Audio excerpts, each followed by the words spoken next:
नमस्कार मित्रांनो, आज आपल्याला नवीन टॉपिक सुरू करायचा आहे सिमिलॅरिटी मधला बेसिक प्रोपोर्शनॅलिटी थेरम।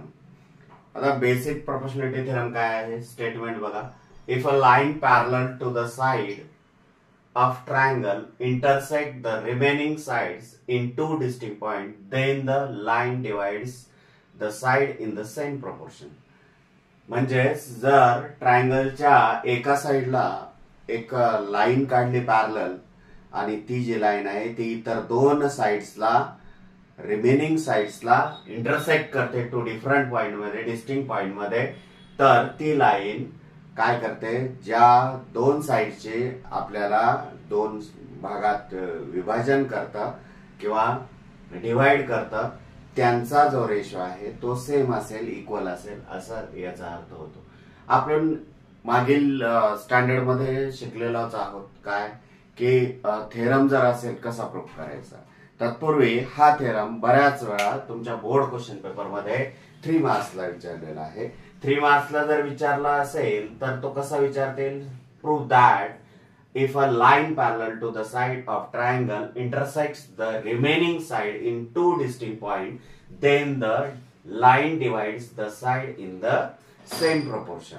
अशा पद्धतीने विचारतील। किंवा 4 मार्क्सचा जर विचारला, शक्यतो थेरमचा क्वेश्चन नंबर 3B मध्ये विचारला जातो 3 मार्क्सला। कधी कधी तो ऍक्टिव्हिटी 3A मध्ये, क्वेश्चन नंबर 3A मध्ये सुद्धा ऍक्टिव्हिटी मध्ये विचारलेला आहे। आणि कधी कधी काय होतं, हा क्वेश्चन 4 मार्क्सला सुद्धा विचारला जातो। मग त्यावेळेस स्टेटमेंट काय असतं? तुम्हाला स्टेटमेंट लिहिण्यासाठी 1 मार्क असतो, लक्षात घ्या। त्यावेळेस विचारलं जातं state and prove that basic proportionality theorem, अशा पद्धतीने। म्हणजे तुम्हाला थेरमचं हे स्टेटमेंट सुद्धा लिहायचं आहे आणि थेरम सुद्धा लिहायचं आहे। मग आता आपण या आधीच्या स्टँडर्ड मध्ये आपण लर्न केलेलं आहे काय की थेरम कसा प्रूव्ह करायचा। आता थेरम प्रूव्ह करताना तुम्हाला माहिती आहे गिव्हन डेटा आपण प्रथम लिहित असतो, त्यानंतर टू प्रूव्ह जे प्रूव्ह करायचं आहे ते, त्यानंतर प्रूफ करण्यासाठी जे कन्स्ट्रक्शन थोडंफार करून घ्यावं लागतं ते कन्स्ट्रक्शन, त्यानंतर मग प्रूफ सुरू करतो। मग प्रूफ मध्ये गिव्हन डेटा कसा ओळखतो आपण? इफ पासून देन पर्यंत जे असतं गिव्हन, हे गिव्हन असणार आणि देन नंतरचं जे असणार आहे ते प्रूफ असणार आहे। या स्टेटमेंट मध्ये 2 सेंटेन्स लपलेले आहेत आणि ती 2 जर सेंटेन्स सेपरेट केली तर तुम्हाला लक्षात येईल एक गिव्हनचा सेंटेन्स आहे आणि एक प्रूफचा सेंटेन्स आहे। चला तर पाहूया मग आपण गिव्हन काय येईल। आता गिव्हन काय म्हटलेलं आहे येथे, if a line parallel to the side of a triangle intersects the remaining side in two distinct point. म्हणजेच एक ट्रायंगल आहे आणि त्या ट्रायंगलला लाईन काढलेली आहे की अशा लाईन अशी काढलेली आहे की ती थर्ड साइडला कशी आहे? पॅरलल आहे। आपण एक ट्रायंगल काढून घेऊया। चला, हा ट्रायंगल आहे ABC, हा ट्रायंगल आहे। ही लाईन काढली आहे आपण, लाईन L डिफरंट पॉइंट मध्ये इंटरसेक्ट करते। साइड AB आणि साइड AC ला ज्या पॉइंट मध्ये इंटरसेक्ट करते त्या पॉइंटला आपण नाव देऊन घेतलेले आहेत। BC ला पॅरलल आहे, कारण तुम्हाला म्हटलं if a line parallel to the side of triangle, ही लाईन पॅरलल आहे BC ला आणि intersect the remaining sides, remaining साइडला ही लाईन इंटरसेक्ट सुद्धा झालेली आहे in two distinct point, distinct point मध्ये इंटरसेक्ट झालेली आहे। एवढं गिव्हन मध्ये लिहायचं आहे।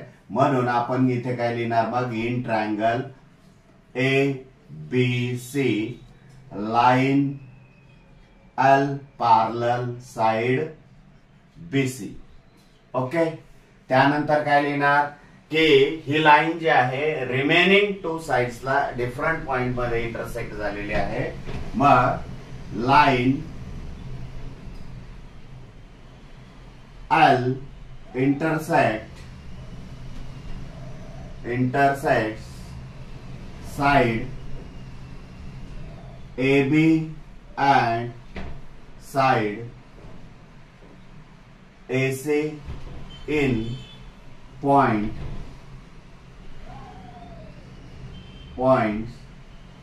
P and point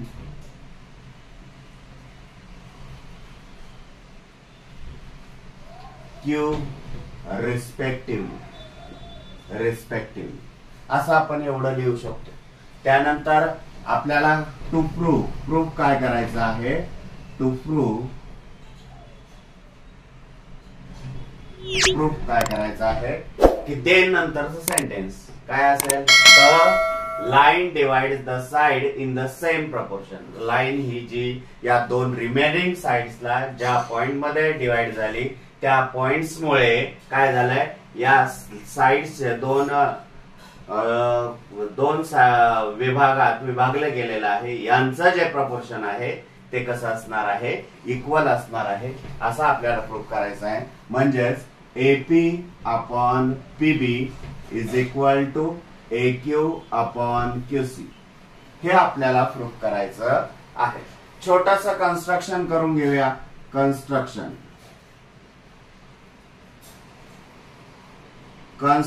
काय करता येईल बघ, join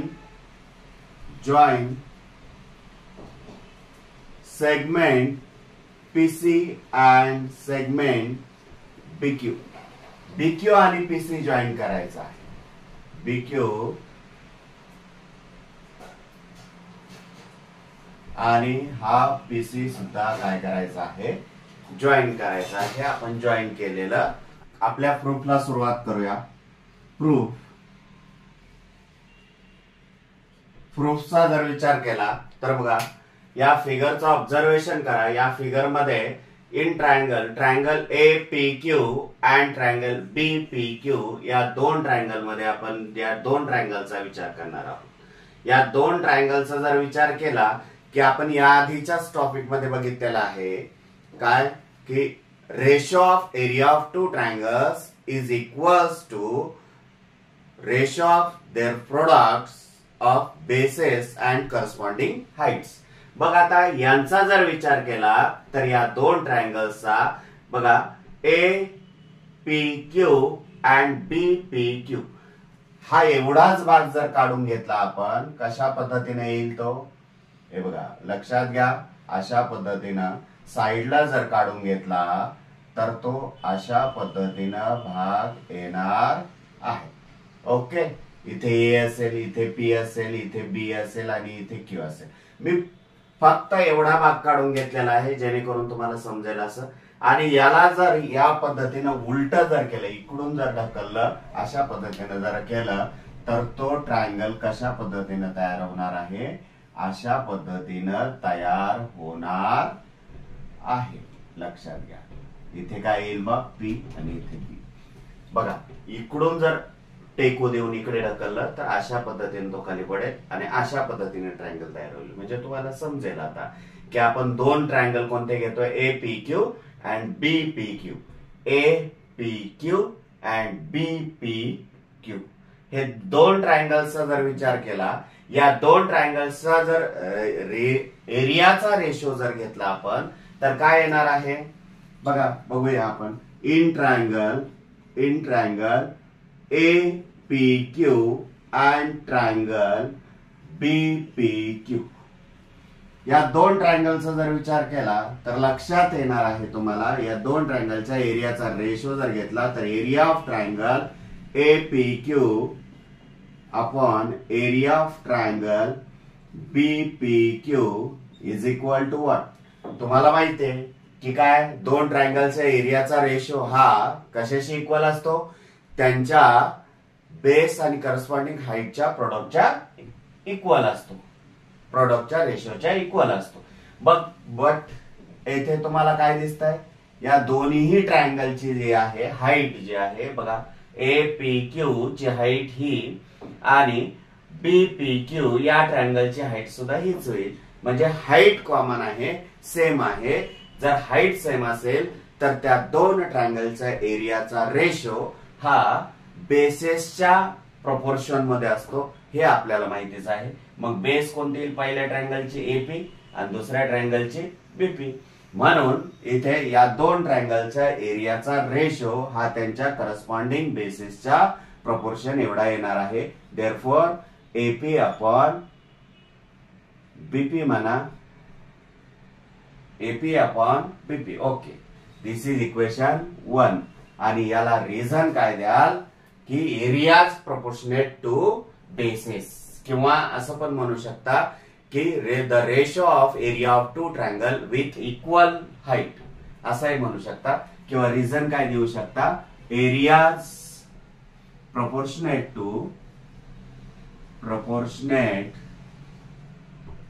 to bases. Isn't it? Okay, चला तर मग आणखी आता पुढचे दोन हे झाले दोन ट्रायंगल. आता पुढचे या बाजूचे दोन ट्रायंगल घेऊया. कोणते? In triangle APQ and triangle CPQ. In triangle APQ and CPQ. चला तर बघूया मग. In triangle APQ and triangle CPQ या दोन ट्रायंगलच्या एरियाचा रेशो जर घेतला तर काय येणार आहे, ratio of area of triangle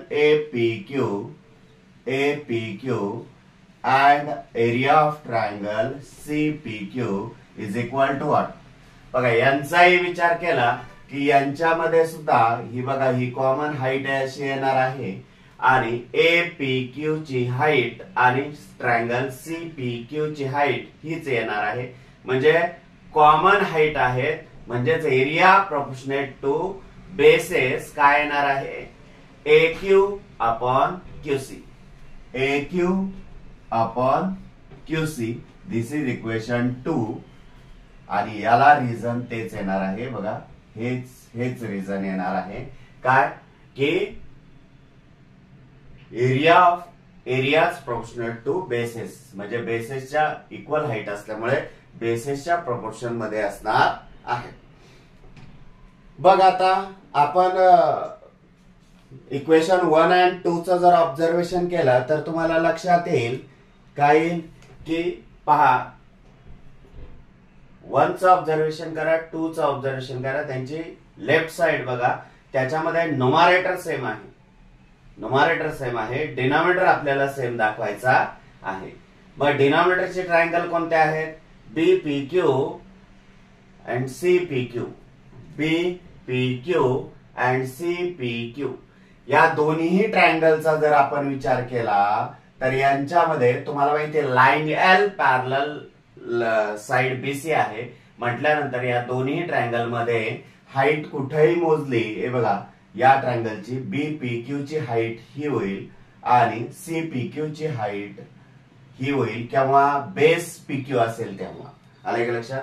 base PQ असेल तेव्हा ही हाईट होणार आहे. म्हणजे हाईट सुद्धा दोन पॅरलल लाईन असल्यामुळे त्यांच्यामधली हाईट सुद्धा सेम आहे आणि बेस कॉमन आहे. म्हटल्यानंतर या दोन्ही ट्रायंगलचा एरिया काय असेल, इक्वल असणार आहे. लक्षात घ्या, हे आपण या आधीच्याच लेक्चर मध्ये बघितलेलं आहे, त्याच्यामुळे काही नवीन काही नाहीये. म्हणून आपण इथे म्हणूया एरियाज ऑफ, असंही म्हणू शकतो, in triangle BPQ and triangle CPQ line L parallel side BC. Therefore here height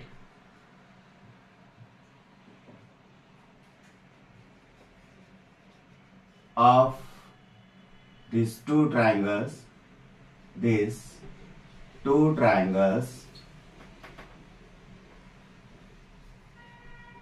are same.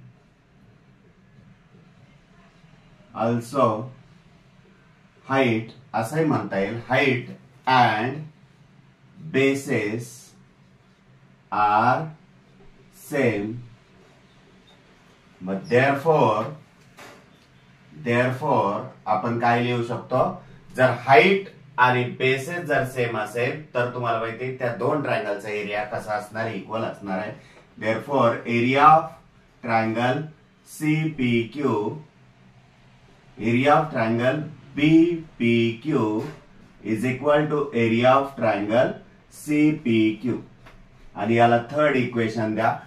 बघा ऑब्झर्व करा, इक्वेशन 1, 2, 3 तीनही इक्वेशनचं जर ऑब्झर्वेशन केलं फ्रॉम इक्वेशन 1, 2 अँड 3 तीनही इक्वेशनचं जर ऑब्झर्वेशन व्यवस्थित जर आपण केलं तर तुम्हाला लेफ्ट साइड लक्षात येईल. बघा इक्वेशन 1 ची लेफ्ट साइड घ्या, 2 ची लेफ्ट साइड घ्या. यांचा न्यूमरेटर काय आहे, इक्वल आहे. डिनॉमिनेटर कडे बघितलं तर इथे ट्रायंगल बीक्यूपी चा एरिया आहे, इथे ट्रायंगल सीपीक्यू चा एरिया आहे. आणि हे दोन्ही ट्रायंगल इक्वेशन 3 चा ऑब्झर्वेशन करा, एरिया सेम आहे. म्हणजेच या दो इक्वेशन 1 आणि 2 ची लेफ्ट साइड सेम आहे, म्हणून राईट साइड सुद्धा सेम येणार आहे. म्हणून आपल्याला इथे लिहायचे therefore AP upon BP is equal to AQ upon QC. That's proof. हेच आपल्याला प्रूफ करायचं होतं. बघा टू प्रूफ काय करायचं होतं, हेच करायचं होतं.